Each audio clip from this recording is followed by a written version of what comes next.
Hello বন্ধুরা, WBCS and PSC coaching চ্যানেলে তোমাদের সকলকে ওয়েলকাম জানাচ্ছি। ফুড এসআইয়ের যে আপকামিং পরীক্ষাটা আসছে সেই পরীক্ষার সিরিজ নম্বর জেনারেল স্টাডিজ সিরিজ নম্বর 9টা আমি আজকে নিয়ে এসেছি এবং এই প্রশ্নগুলো তোমাদের পিএসসি ক্লার্কশিপ, পিএসসি মিসলেনিয়াস যে কোনো পরীক্ষাতেই খুব কাজে আসবে। আর তোমাদের সকলকেই আমি অ্যাডভান্স হ্যাপি রিপাবলিক ডে জানিয়ে রাখলাম। আশা করি কালকের দিনটা তোমরা সকলেই খুব ভালোভাবে কাটাবে। তো চলো বন্ধুরা, আজকের ক্লাসটা শুরু করা যাক। আজকের প্রথম প্রশ্ন, হিদাসপিসের যুদ্ধ কাদের মধ্যে হয়েছিল? অপশানগুলো দেখে নেওয়া যাক।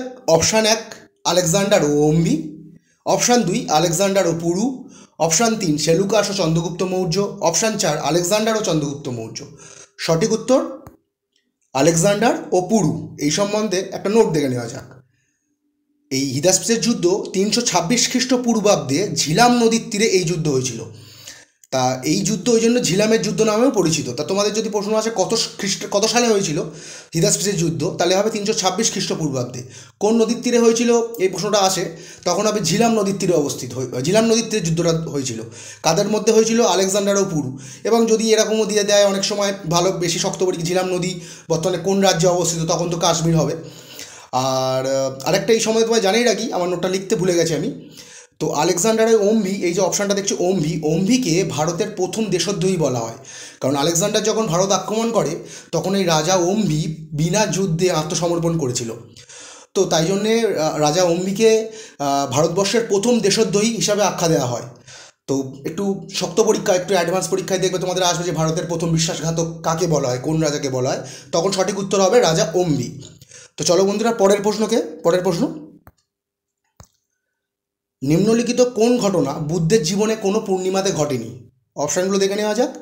অপশান 1 জন্ম, অপশান 2 মৃত্যু, অপশান 3 ধর্ম উপদেশ, অপশান 4 গৃহত্যাগ। সঠিক উত্তর কি? গৃহত্যাগ। তাহলে এই গৃহত্যাগটা কী নামে পরিচিত? মহাবী নিষ্ক্রমণ।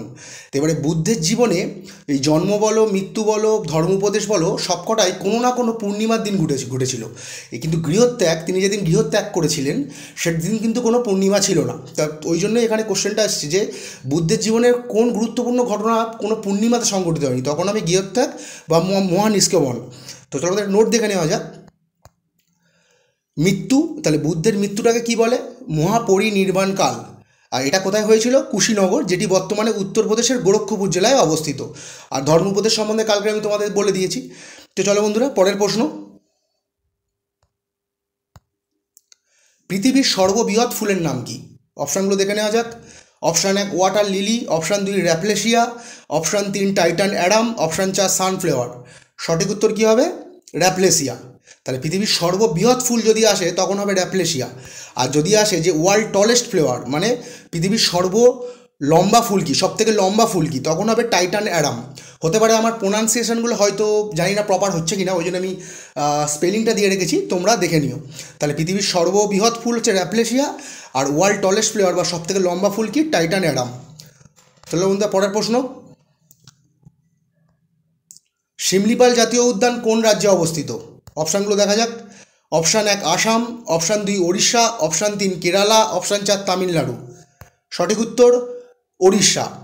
তা শিমলিপাল জাতীয় উদ্যান কোন রাজ্যে অবস্থিত যদি বলে তখন ওড়িশা, এবং ওড়িশার স্পেসিফিক্যালি কোন জেলাতে অবস্থিত যদি তখন বলে তখন হবে ওড়িশার ময়ূরভঞ্জ জেলাতে শিমলিপাল জাতীয় উদ্যান অবস্থিত। তো বন্ধুরা, পরের প্রশ্ন, ভারতের কোন রাজ্যে কফি উৎপাদন প্রথম স্থান অধিকার করে? ভারতের কোন রাজ্য কফি উৎপাদনে প্রথম স্থান অধিকার করে? সঠিক উত্তর, অপশানগুলো দেখে নেওয়া যাক। Option 1 Karnataka, option 2 Maharashtra, option 3 Kerala, option 4 Tamil Nadu. তাহলে সঠিক উত্তর কী হবে? কর্ণাটক। তাহলে ভারতের কোন রাজ্য কফি উৎপাদনে প্রথম স্থান অধিকার করে? কর্ণাটক।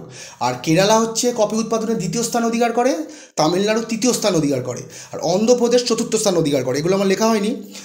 তা তোমাদের যদি প্রশ্নে দেখো যে কর্ণাটক নেই, 4টে অপশান আছে, সেখানে কেরালা আছে, তখন কেরালার সঙ্গে আরও 3টে অপশান দেওয়া আছে, তখন কিন্তু কেরালাই দিল যে এই 4টে রাজ্যের ভেতরে সব থেকে বেশি কফি উৎপাদন কোথায় হয়, তখন হবে কেরালা, যেহেতু কেরালা হচ্ছে কফি উৎপাদনে দ্বিতীয় স্থান অধিকার করে। তো চলো বন্ধুরা, পরের প্রশ্ন, গুরু অর্জুনকে কোন মুঘল সম্রাট হত্যা করেছিল? অপশানগুলো দেখে নেওয়া যাক। Option 1 Aurangzeb, option 2 Jahangir, option 3 Babur, option 4 Shah Jahan. তাহলে সঠিক উত্তর কি? জাহাঙ্গীর। এই সম্বন্ধে নোট দেখে নেওয়া যাক। এই গুরু অর্জুন কে ছিল? গুরু অর্জুন ছিল পঞ্চম শিখ গুরু। তাকে 1606 সালে 16ই জুন তাকে হত্যা করা হয়।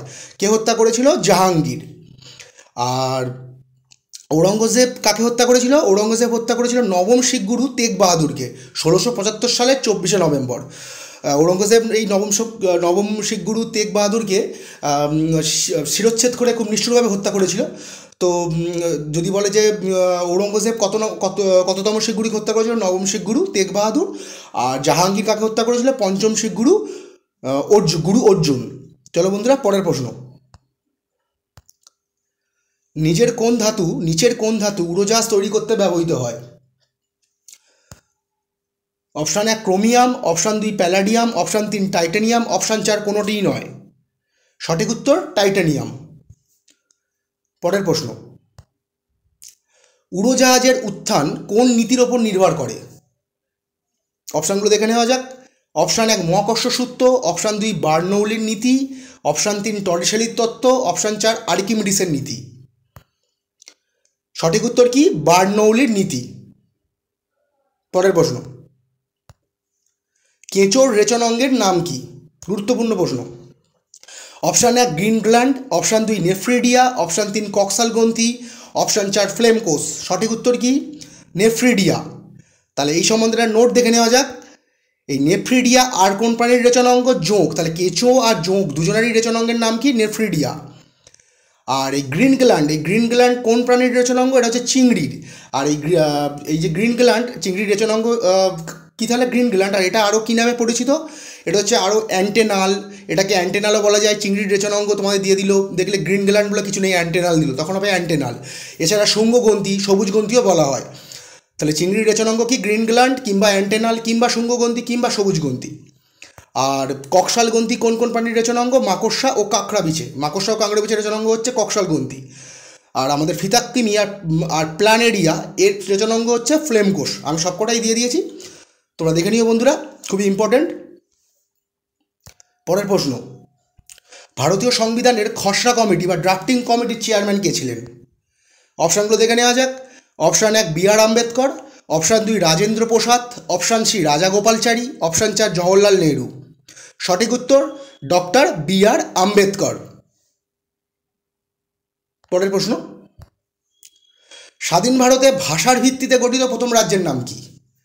অপশানগুলো দেখা যাক। Option 1 Gujarat, option 2 Andhra Pradesh, option 3 Maharashtra, option 4 Telangana. সঠিক উত্তর কি? অন্ধ্রপ্রদেশ। এই সম্বন্ধে নোট দেখে নেওয়া যাক। তাহলে অন্ধ্রপ্রদেশ হলো স্বাধীন ভারতের প্রথম রাজ্য যেটি ভাষার ভিত্তিতে গড়ে উঠেছিল তৎকালীন মাদ্রাজ রাজ্য থেকে আলাদা হয়ে। কত সালে? 1953 সালের 1 অক্টোবর। তা বর্তমানে তারপরে মাদ্রাজের নাম পরিবর্তন হয়ে তামিলনাড়ু হয়, সেটা একটা অন্য প্রশ্ন, আমি অন্যদিন জানাবো।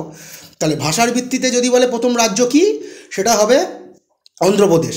এবং বর্তমানে তোমরা জানো যে অন্ধ্রপ্রদেশ থেকে আরেকটা রাজ্য বেরিয়ে গেছে 2014 সালে, তেলেঙ্গানা। সেটা আমি অন্য প্রশ্ন জানাবো তোমাদের এগুলো। চলো বন্ধুরা, পরের প্রশ্ন যাওয়া যাক। ভারতের প্রথম শিল্পনীতি কত সালে ঘোষিত হয়েছিল? Option 1 1947, option 2 1951, option 3 1948, option 4 1955। সঠিক উত্তর 1948। তাহলে 1948 সালে ভারতের প্রথম শিল্পনীতি ঘোষিত হয়েছিল। ভারতের রিজার্ভ ব্যাংকের প্রতিষ্ঠা হয় কোন সালে? অপশানগুলো দেখে নেওয়া যাক। অপশান 1 1935 সালে, অপশান 2 1951 সালে, অপশান 3 1934 সালে, অপশান 4 1946 সালে। সঠিক উত্তর 1935 সালের 1 এপ্রিল ভারতের রিজার্ভ ব্যাংক প্রতিষ্ঠা হয়। একটা নোট দেখে নেওয়া যাক এই সম্বন্ধে। ভারতীয় রিজার্ভ ব্যাংক আইন পাশ হয় কত সালে? 1934 সালে। তা তোমরা দেখবে যখন এইরকম কোশ্চেন আসবে যে ভারতের রিজার্ভ ব্যাংকের প্রতিষ্ঠা হয় কত সালে, 1934 ও 1935 এই দুটো সালই দেওয়া থাকবে তোমাদের কনফিউজ করার জন্য। কিংবা যদি বলে যে ভারতীয় রিজার্ভ ব্যাংক আইন বা ল কবে পাস হয়, তখনও 1934 1935 দুটোই থাকবে। তা তোমাদের কিন্তু সঠিক উত্তরটা নির্বাচন করতে হবে।